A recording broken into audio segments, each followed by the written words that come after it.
사용하시는 하나님. 사랑하는 성도 여러분, 우리 신체 기관 중에 듣는 기관이 어디죠? 듣는 역할을 하는 기관? 귀죠. 귀로 우리는 소리를 듣습니다. 그런데 온몸으로 소리를 듣는 사람이 있다고 그래요. 누구냐? 에벌린 글래니라는 이름의 여성입니다. 이분은 어떤 분이냐? 세계적으로 아주 유명한 타악기 연주자예요. 겉으로 보기에는 뭐 특별한 게 없어 보이죠? 그런데 이분이 12살 때 청력을 모두 잃은 청각 장애인입니다. 청각 장애인이에요. 여러분, 잘 들을 수 있는 사람도 악기를 잘 연주하려면 굉장히 많은 노력이 필요하지 않습니까? 근데 듣지 못하는 사람이 악기를 연주한다? 참 잘 이해가 안 되죠. 그죠? 그러니 뭐 얼마나 많은 어려움이 있었겠고 얼마나 많은 노력을 했겠어요. 이 에벌린 글레나라는 이 타악기 연주자는 정말 이 타악기 연주를 매우 사랑했던 사람이에요. 듣지 못하게 되었어도 이 타악기 연주라는 꿈을 버리지를 못하고 포기할 수가 없어서 청력을 잃은 후부터는 어떻게 했느냐? 온몸으로 소리의 진동을 느끼는 연습을 했다고 합니다. 온몸으로 진동을 느끼는 연습. 그래서 끊임없이 노력한 결과 지금은 세계적으로 유명한 타악기 연주자가 된 거예요. 그래서 이분은 어디 연주를 나갈 때 맨발로 무대에 오른다고 그래요. 왜? 발바닥으로부터 전해지는 그 소리의 진동을 느끼면서 악기를 연주하기 위해서 그런다라는 거예요. 12살 때 청각을 잃은 연약한 소녀였던 이 에벌린 글래니.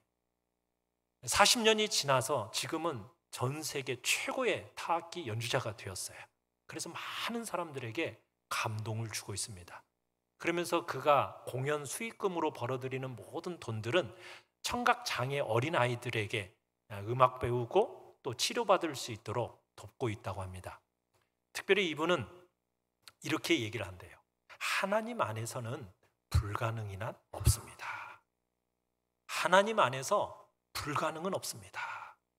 그러니까 연약한 자신을 사용하시는 그 하나님께 감사하는 믿음의 사람인 거죠. 사랑하는 성도 여러분, 여러분도 스스로 작게 느껴지거나 연약하다 생각될 때 많이 있으시죠? 나는 뭐 잘하는 것도 없는 것 같고 또 그렇다고 가진 것도 별로 없는 것 같고 과연 나를 하나님이 정말 사용할 수 있을까? 내가 하나님을 위해서 할 수 있는 것이라는 게 있을까? 느껴질 때가 있지 않습니까? 그런 마음이 우리를 힘들게 할 때가 있어요. 그때 어떻게 해야 될까? 오늘 본문을 통해서 우리는 그 해답을 알아보고자 합니다. 연약한 기드온을 통해서 일하시는 그 하나님, 그 연약함을 통해서 하나님의 그 역사하신 그 놀라운 일들을 오늘 우리가 말씀을 통해서 보고자 하는 겁니다. 자, 우리 같이 한번 오늘 주제를 같이 한번 읽어볼까요? 시작. 하나님은 연약한 사람도 사용하십니다. 하나님은 연약한 사람도 사용하십니다. 사랑하는 성도 여러분, 이스라엘이라는 나라, 이스라엘 민족은요, 하나님이 부르신 이유가 있습니다. 우리가 계속 보아왔지만 제사장 나라로 부르셨어요. 하나님의 거룩한 백성으로서 부르신 것이 이스라엘 민족입니다. 그래서 이스라엘 민족의 신분의 그 핵심은 어디에 있느냐? 하나님과의 관계에 있는 거예요. 하나님과의 관계. 그래서 이스라엘 백성들이 시내 산에서 언약을 맺지 않습니까? 하나님만을 섬기겠다. 하나님의 명령에 따라 살아가겠다. 그렇게 언약을 맺은 장소가 시내 산이에요. 그리고 나서 이제 40년 동안 광야 생활을 하고 마친 후에 이제 하나님의 은혜와 도움으로 가나안 땅에 들어가서 정복 전쟁을 해서 승리하게 됩니다. 그러면서 여호수아가 마지막에 이제 이스라엘 백성들을 모아놓고 나와 내 집은 여호와만 섬기겠다라는 그런 굳은 결심을 보여주면서 이스라엘 백성들에게 도전하죠. 그때 이스라엘 백성들도 뭐라고 그래요? 우리도 하나님만 섬기겠습니다. 하나님께만 예배하며 살겠습니다. 이게 이제 자신들의 사명임을 기억하며 살겠다라고 다짐하는 모습을 봤어요.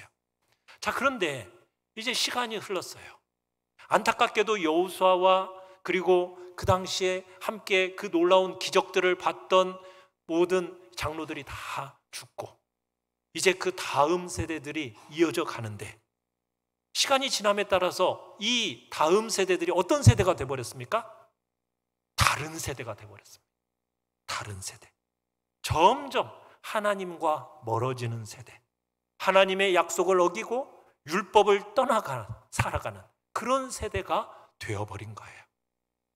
이들은 가나안 사람들이 섬기는 신을 바라보면서 이제 그 신들이 좋아 보이는 겁니다.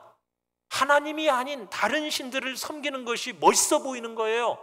그들이 좋아 보이니까 그 신들을 섬기면은 부자가 되는 것 같고, 그 신들이 뭐 많은 것들에 풍성한 삶을 살 수 있도록 이렇게 주는 것처럼 여겨진 겁니다. 결국 이스라엘 백성들이 어떤 일을 저지르게 됩니까?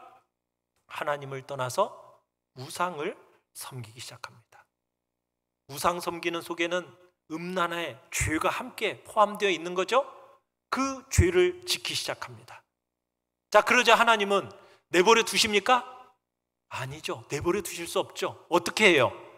이제 다른 민족들을 통해서 이 이스라엘 민족을 징계하십니다. 억압하십니다. 다른 나라의 그 민족을 통해서, 다른 민족을 통해서 징계받으면서 이스라엘 백성이 괴롭힘을 받습니다. 자, 괴롭힘을 하도 받으니까 이제 이스라엘 백성들이 어떻게 해요? 하나님을 찾죠. 하나님께 도와주십시오 라고 부르짖습니다. 그럼 하나님은 어떻게 하세요? 하나님은 그 부르짖음을 응답하십니다. 어떻게 응답하셨어요? 사사라는 사람을 세우셔서 구원하시죠. 사사를 통해 이스라엘 백성들이 구원받으면 이제 몇십 년 동안은 하나님 안에서 평안을 누리게 됩니다. 자, 평안이 지속되면은 또 이스라엘 백성들이 어떤 짓을 해요? 또 하나님을 떠납니다. 죄를 짓습니다. 하나님을 멀리합니다. 자, 그러면은 하나님이 또 어떻게 하세요? 또 다른 민족을 통해서 또 징계를 하십니다. 자, 이번에는 미디안 족속이라는 미디안 사람들을 통해서 이스라엘을 괴롭히세요. 7년간 미디안 사람들에 의해서 이스라엘 족속들이 고통과 억압과 괴로움을 당하게 됩니다. 자, 7년이니까 뭐 그렇게 별로 길지 않게 느껴지죠. 다른 민족에 비해서는 상대적으로 짧게 느껴집니다. 자, 그런데 이 기간 동안 이스라엘 민족들이 겪는 고통은요, 다른 때보다도 훨씬 더 크고 심각했습니다. 이 미디안 사람들이 쳐들어오면은 마치 메뚜기 떼처럼 쳐들어오면서 온갖 농작물들을 다 갉아먹는 메뚜기처럼 어떻게 하느냐, 막 농작물을 다 빼앗아 가는 겁니다. 다 수탈해 가는 겁니다. 그리고 농작물들 다 망쳐놓는 겁니다. 양과 소와 나귀들을 다 빼앗아 갑니다. 그러니까 이 이스라엘 백성들이 너무 괴로우니까 미디안 사람들을 피해서 산속으로 도망가가지고 산에다가 동굴 파놓고 지낼 정도로, 그 정도로 굉장한 고통과 괴로움 속에서 살아가게 된 거예요. 그렇게 미디안의 괴로움에 지친 이스라엘 백성들, 그 괴로운 마음으로 무슨 일을 하겠어요? 하나님께 부르짖습니다. 자, 그러자 하나님께서 그들의 부르짖음에 응답하시죠. 자, 누구를 통해서? 사사를 세워주십니다. 자, 그렇게 해서 세워진 사사, 오늘 본문 누가 등장하는 겁니까? 기드온이 등장하는 거예요. 여러분, 기드온 하면 생각나는 게 뭐 있어요? 기드온과 하면 딱 나와야죠. 기드온과 300용사. 300명이잖아요. 기드온과 300용사. 그죠? 여러분, 이 300명을 가지고 13만 5천 명을 괴멸시켜요. 정말 역전의 용사입니다. 자, 그런데 여러분, 이 기드온에 등장하는 모습이요, 이 나중의 모습과 너무나 의외의 모습이에요. 여러분, 이 기드온을 생각하면은 좀 멋있게 등장해야 될 것 같지 않아요? 마치 뭐 로빈 훗처럼 사람들 모아가지고 산속에서 뭐 훈련시키고 또 활 쏘는 법, 뭐 칼 연습하는 법, 뭐 이런 거 저런 거 막 시켜야 될 거 아니에요? 아니면 임꺽정처럼 좀 미디안 사람들의 또 물건들을 빼앗아 가다가 자기 백성들이 나눠준다든가, 좀 그런 모습이 보여지면은 좀 그런 식으로 등장하면 좀 멋있을 것 같은데, 자, 어떤 모습으로 등장하는가? 우리 11절 다시 한번 읽어보겠습니다. 오늘 본문 11절입니다. 시작. 여호와의 사자가 아비에셀 사람 요아스에게 속한 오브라에 이르러 상수리 나무 아래에 앉으니라. 마침 요아스의 아들 기드온이 미디안 사람에게 알리지 아니하려 하여 밀을 포도주 틀에서 타작하더니. 자, 여기 너무나도 생뚱맞은 모습입니다. 자, 뭘 타작한다고요? 밀을 타작하는데 어디에서? 포도주 틀에서. 여러분, 밀을 타작하려면 그 공간이 어때야 돼요? 여러분, 옛날 분들은 다 아시죠? 나락 이렇게 타작을 하면은 막 넓게 해가지고 막 타작하는 거 아닙니까? 그러니까 밀 타작도 동일한 거예요. 근데 지금 좁은 포도주 틀, 여러분, 포도주 틀이라는 것이 어떤 거냐? 바위를 둥글게 깎아 만듭니다. 돌통이에요, 돌통. 그 돌통에다가 마치 여물통처럼 생겨 있어요. 그러니까 돌통 속에다가 포도를 집어넣어 놓고 그 다음에 어떻게 해요? 사람이 그 포도를 막 올라가지고 짓이기는 거잖아요. 그러면 짓이기면 포도에서 생겨나온 즙이 밑으로 연결된 관을 통해서 어떻게 돼요? 다른 돌통으로 들어가게끔 되어 있는 거예요. 그러니까 포도주 틀이라는 것이 크겠어요, 작겠어요? 그렇게 크지 않습니다. 그리 넓지 않은 공간이에요. 그런데 그 공간 안에서 지금 뭐 하고 있어요? 밀타작을 하고 있어요. 밀타작. 그 좁은 포도주 틀에서 밀타작을 하고 있으니 그것도 뭐 하려고? 몰래. 미디안 사람들의 몰래 숨을 빼앗기지 않으려고, 자기 혼자 어떻게 좀 먹고 살까 싶어가지고 지금 하고 있는 일이 지금 포도즙 틀에서 밀타작을 하고 있는 거예요. 왜요? 미디안 사람들이 너무 괴롭힘을 당하니까 은밀하게 지금 밀타작하고 있는 거예요.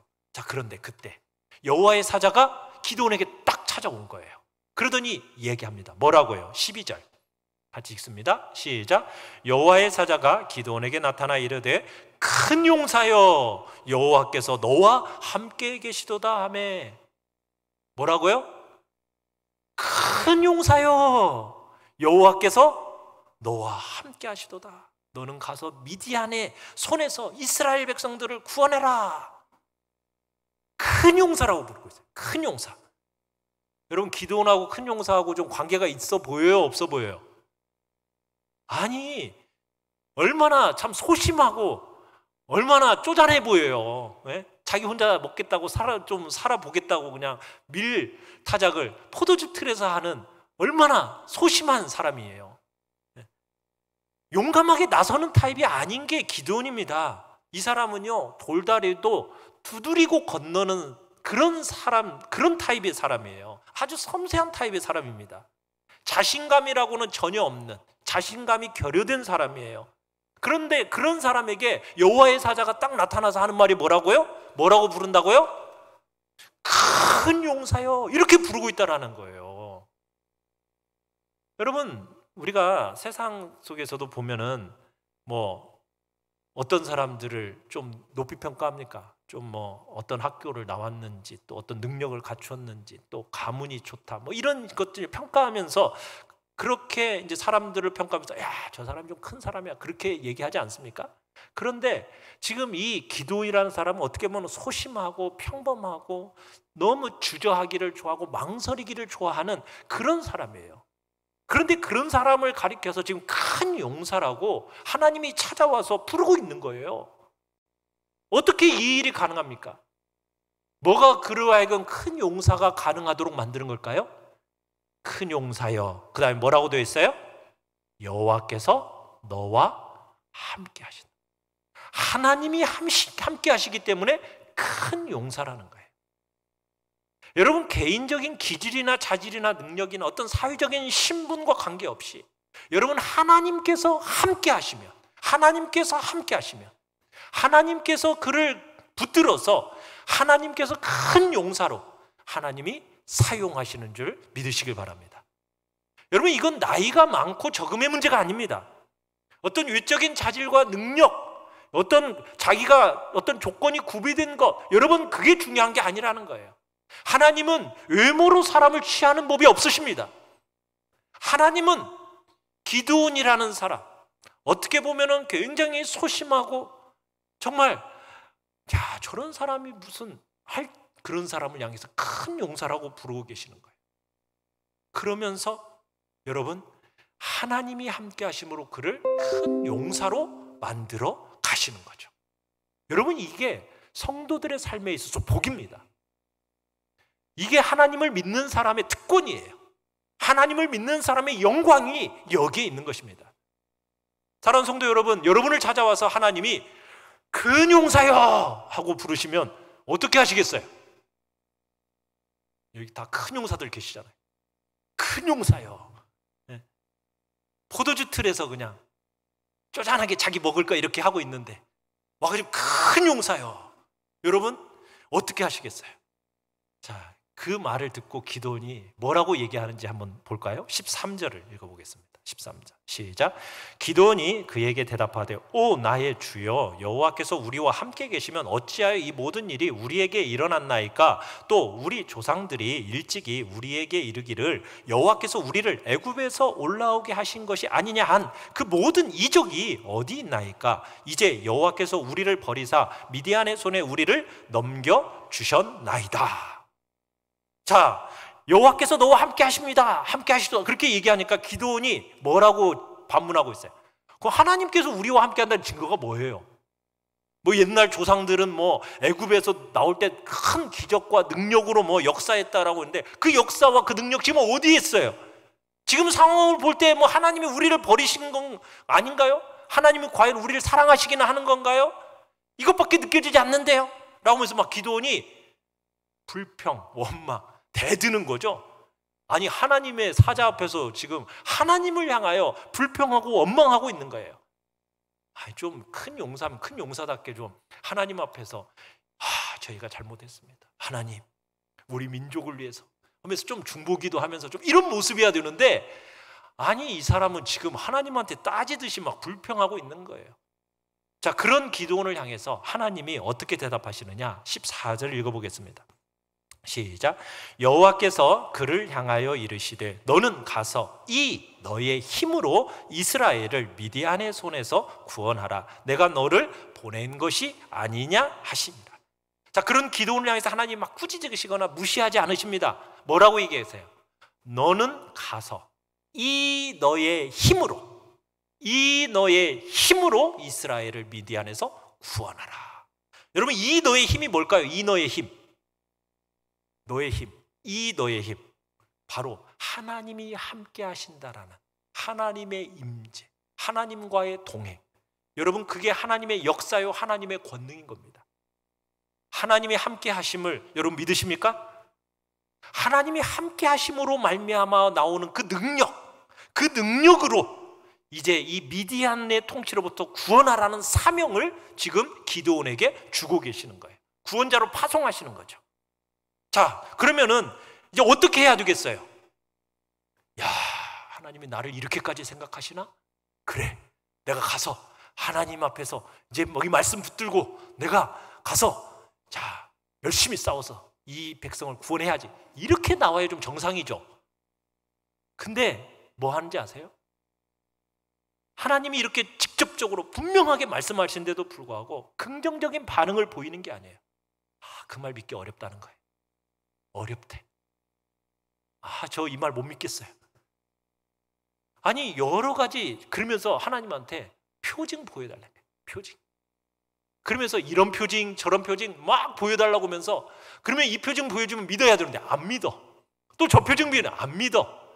어떤 표징까지 요구하는지 아세요? 양털 뭉치를 가지고 딱 놓더니 뭐라고 얘기해요? 제가 한밤 자고 일어날 테니까 자, 이 양털 뭉치에 뭐예요? 이슬이 딱 이 뭉치에만 뭉쳐 있어야 돼요. 놓여야 돼요. 다른 땅은 다 말라야 됩니다. 그러면 제가 믿을게요. 자, 그리고서 하룻밤 잤어요. 어떻게 됐어요? 진짜 하나님께서 그 말씀대로 양털에만 이슬이 잔뜩 있고, 그 다음에 어떻게 해요? 다른 땅 말라는 거예요. 자, 그렇게 했으면 믿어야 돼요, 안 믿어야 돼? 안 믿어. 또 표징을 보여달래. 이제는 어떻게 해? 그건 우연인 것 같아. 자, 어떻게 해요? 양털에는 말라있고 그러면 땅은 이슬로 젖어있게 해달라고. 그 말을 하나님이 해줬을까 안 해줬을까요? 또 해주셔요. 진짜 그죠? 저 같으면 하나님 같으면 제가 하나님 같으면은 진짜 이게 큰 용사에 뭐예요? 진짜 한 대 때려주고 싶은데, 그런데 하나님은 그 기드온의 요구대로 다 행해 주세요. 연약한 기드온에게 용기와 믿음을 주기 위해서 놀라운 기적을 나타내 보이신 거죠. 자, 그렇게 해서 결국 기드온이 참 마음 먹고 이제 이스라엘 백성을 구하겠다고 미디안과의 싸움 준비를 합니다. 근데 미디안 군사들 딱 바라보니까 야, 이건 진짜 어마어마한 군대야. 그래서 이제 한번 나팔을 불어서 야, 우리와 미디안과 싸울 사람들 모이시오 하고 모였어요. 몇 명이 모였을까요? 나팔을 불어서 모여라 했더니 몇 명 모였을까요? 32,000명이 모였어요. 32,000명. 자, 그러면 32,000명 대 몇 명이 싸울까요?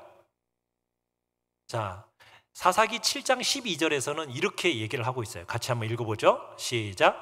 미디안과 아말렉과 동방의 모든 사람들이 골짜기에 누웠는데 메뚜기의 많은 수와 같고 그들이 낙타의 수가 많아 해변에 모래가 많음 같은지라.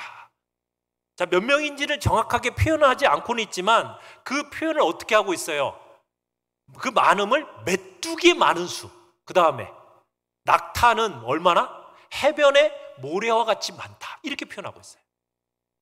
자, 그러면서 이제 8장 10절에서는 정확한 구체적인 숫자가 나오는데 몇 명이라고 나오느냐? 13만 5천 명이라고 나와요. 자, 그러면 몇 대 몇이에요? 3만 2천 명 대 13만 5천 명. 몇 대 몇? 4대 1. 자, 이 싸움 할만합니까? 할만해요? 여러분 같으면 할만할 것 같아요? 두렵죠. 네? 그런데요, 하나님의 말씀이 충격적이에요. 왜 충격적이냐? 사사기 7장 2절을 같이 한번 읽어보겠습니다. 시작. 여호와께서 기드온에게 이르시되 너를 따르는 백성이 너무 많은즉 내가 그들의 손에 미디안 사람을 넘겨주지 아니하리니 이는 이스라엘이 나를 거슬러 스스로 자랑하기를 내 손이 나를 구원하였다 할까 함이니라. 아니, 주님이 뭐라고 말씀하신 거예요? 얘들아, 숫자가 뭐라고요? 아니, 지금 4대 1인데 이 숫자가 뭐하다고요? 너무 많대요. 너무 많대. 아니, 이게 많아요? 아니, 지금 저 사람 메뚜기 떼 같고 낙타는 헤아릴 수 없는 모래같이 정말 많은데 지금 여기서 지금 자기들의 숫자가 적으니까 둘덜덜 떨고 있는데 이스라엘 백성들에게 뭐라고 얘기했어요? 수가 너무 많으니까 줄여야 되겠다는 거예요. 아니, 이게 하나님의 관점하고 우리가 보는 관점 달라도 너무 다르죠. 그죠?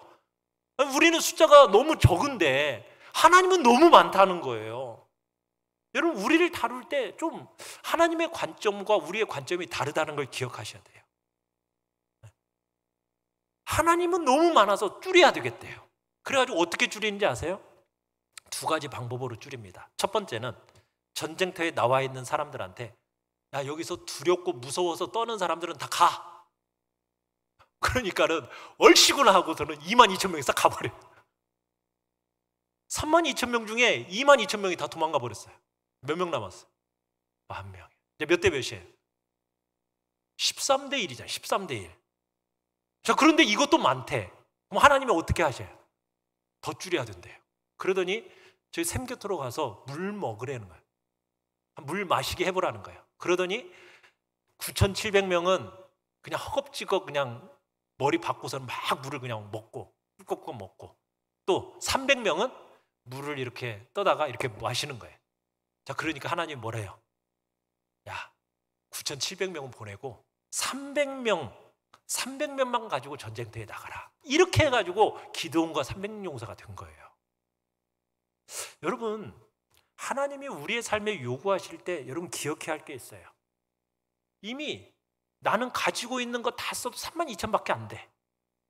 이거 다 써도 전쟁을 이길까 말까 하잖아요. 거의 안 되는 싸움같이 보이잖아요. 그런데 또 줄이고 또 줄여서 결국 남는 건 300만 남겨놓는 거야. 여러분, 그럴 때 여러분 우리의 마음은 어때요? 답답하죠. 얼마나 답답해요. 어렵잖아요. 우리의 삶을 매번 하나님이 그렇게 몰아가시는 건 아니에요.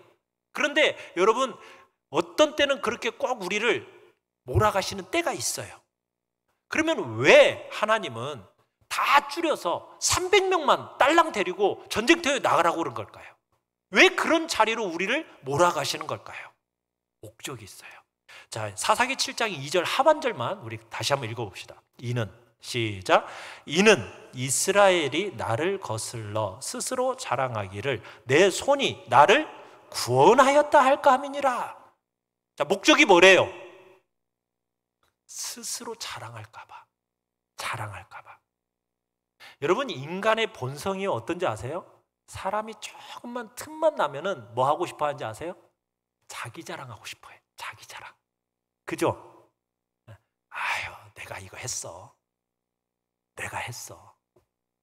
이거 못하게 하려고 하나님이 뭐 했다는 거예요? 숫자를 줄였다라는 거예요. 우리 인간이요, 모태로부터 죄를 가지고 태어난 우리 인간의 모습이 그래요. 자기 자랑하고 싶어하고 자기 높이고 싶어하고 자기를 기쁘게 하고 싶어하는 거예요. 하나님께 돌아갈 영광, 그것을 빼앗아 가지고 자기를 높이고 싶어하는 것이 우리 인간의 본성입니다. 그런 우리를 하나님께서 어떻게 하시는 거예요? 그 못하게 하려고 하나님께서 다 줄이시는 거예요. 우리의 본성. 하나님이 우리를 높이기 전에 우리가 우리를 높이고 싶어 하는 거예요. 뭔가 틈만 생기면 그 틈새를 삐짓고 우리 손에, 내 손에 힘을 자랑하고 싶어 하는 거. 이게 우리 인간의 경향성이에요. 그것 때문에 하나님께서 주시는 이 구원의 영광, 여러분 승리의 영광을 가지고도 망하는 길로 가는 거예요. 전쟁에서 이겨도 망하는 어리석은 길로 떨어지는 그 이유가 너무너무 많은 것이 바로 이 때문입니다. 그래서 하나님이 숫자를 확 줄여가지고 절대로 자기 힘이라는 것을 내 노력과 내 어떤 수고라는 말을 하지 못하도록 하기 위해서 하나님이 어떻게 하는 거예요? 불가능한 차례로 우리를 몰아가시는 거예요. 그래서 우리의 입술에서 뭐가 나오더라? 이야, 정말 하나님이 하시는구나. 우리의 마음속에서부터 진짜 정말 하나님이 하셨네. 이 말이, 고백이 우리의 마음속에서부터 막 흘러나오도록 하기 위해서 그런 우리의 어떤 힘과 우리의 노력이라는 것이 어디에 끼어들 자리가 없도록 하기 위해서 하나님이 그렇게 우리를 몰아가시는 거예요. 여러분 13만 5천 대 300, 여러분 이게 의미가 있는 숫자입니까? 의미 없죠. 하나만한 싸움이죠. 불가능한 싸움입니다. 그런데 이런 방식으로 하나님이 분명하게 몰아가시는 건 뭐예요? 하나님의 은혜로만 말미암은 거라는 것을 드러내시기 위해서 그렇게 몰아가시는 거예요. 성경 안에 여러분 이 내용만 있는 게 아니라 기도만 하시는 것이 아니에요. 우리의 삶의 내용에 보면 하나님이 끊임없이 과연 하나님이 하시는구나, 하나님이 역사하셨네, 정말 하나님이 우리를 통해서 일하시는구나, 여러분 이것을 누리고 참여하도록, 그리고 그렇게 고백하게끔 하기 위해서 우리를 그런 자리로 몰아가시고 부르시는 거예요. 이런 경우를 가리켜서 절벽 끝에 서는 것이다 라고 얘기를 해요. 절벽 끝까지 하나님 몰아가시는 때가 있어요. 우리의 인생을 정말 보장되고 안전하고 편안하고 쉽게만 데려가시는 것이 아니라 어떤 때는 막 정말 절벽 끝까지 우리를 몰아가시는 거예요. 절벽 끝에 세우시는 거예요. 그러면서 우리로 하여금 뭐예요? 하나님을 바르게 신뢰하도록, 하나님을 바르게 의지하도록 그렇게 우리를 몰아가셔서 도무지 이해도 되지 않고 해석도 되지 않고 도저히 버틸 수가 없고 감당할 수도 없는 그런 삶의 자리에 우리를 세우시는 이유가 거기에 있는 거예요. 그러니까 우리가 믿음으로 신실하게 반응하기를 하나님은 기대하고 원하시는 겁니다. 나에 대한 신뢰, 자기에 대한 끝없는 어떤 신화를 만들어내려고 여러분 이 세상은 그렇게 만들어 가요. 그렇지만 우리에게는 소망이 오직 하나님 한 분에게만 있다는 사실을 우리로 하여금 가르치는 현장에 우리를 두시고 계신다는 거죠. 사랑하는 성도 여러분, 성도의 제일 중요한 특징이 뭐입니까? 자기를 향한 자랑이 무너져 내린 사람이 진짜 성도인 거예요. 아직도 자기를 기쁘게 하고 아직도 자기를 자랑하고 아직도 자기를 드러내려고 한다면 여러분 그것은 아직 덜 익은 거죠. 모든 것이 하나님의 은혜입니다. 이 고백이 우리의 마음과 입술에서 흘러나와야 되죠. 이제 맥주 감사 기념주일이 7월 첫 주잖아요. 그때 우리의 가슴에서 지난 한 반년을 돌아볼 때 그런 감사와 감격이 우리 안에 있어야 되는 거죠. 여러분 300명을 가지고 13만 5천을 이겼습니다. 여러분 거기에 어디 인간이 들어갈 틈새가 어디에 있어요? 말도 되지 않는 일이 일어난 거죠. 도무지 나라는 존재가 조금이라도 섞여 들어갈, 그래서 설명될 수 있는 사건이 아니잖아요. 어떻게 300이 13만 5천 명을 이깁니까? 이게 하나님이 하셨다라는 것을 말하지 않으면 설명할 수 없는 사건인 거죠. 그런 자리로 하나님은 우리를 데려가시는 거예요. 그러면서 믿음의 사람의 가장 중요한 특징이 뭐라고요? 자기 자랑이 없는 거예요. 자기 자랑이 없는 거예요. 자기에 대한 신뢰가 무너져 내리는 거예요. 자기를 기뻐하지 않도록 만드는 거예요. 우리의 내면이, 나 자신을 볼 때는 나를 믿을 수가 없어요. 그래서 내면이 확 무너져 내려서 오직 하나님만이, 그래서 하나님만 붙들고 살아가는 것, 이게 성도의 아주 중요한 특징인 겁니다. 300명만 남이고 나머지는 다 돌아갔어요. 전쟁은 숫자가 아니라 하나님의 능력으로 이긴다라는 사실을 보여주시기 위해서였던 거죠. 그리고요, 하나님께서 들린 무기는 뭔지 아세요? 칼과 창을 들으라고 한 게 아니라 빈 항아리에다가 횃불 집어넣어 놓고, 그 다음에 한 손에 뭐 들고? 나팔 들고. 아니 이게 싸울 전쟁의 무기입니까? 횃불과 항아리와 나팔 들고 나가게 하신 거예요. 무기로 싸우지 않는다는 걸 보여주시기 위해서였던 거예요. 그래서 어떻게 됩니까? 어두운 밤에 미디안 군사들이 머무는 그 진영 근처에 숨어있던 여러분 기드온 군사들이 나팔을 불면서 항아리를 깨트립니다. 그러면서 항아리를, 그 횃불을 들면서 뭐라고? 여호와를 위하여 외쳤어요.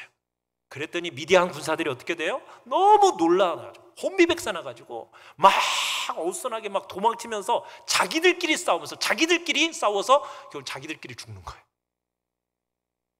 하나님이 행하신 놀라운 기적으로 큰 승리를 하게 하신 거죠.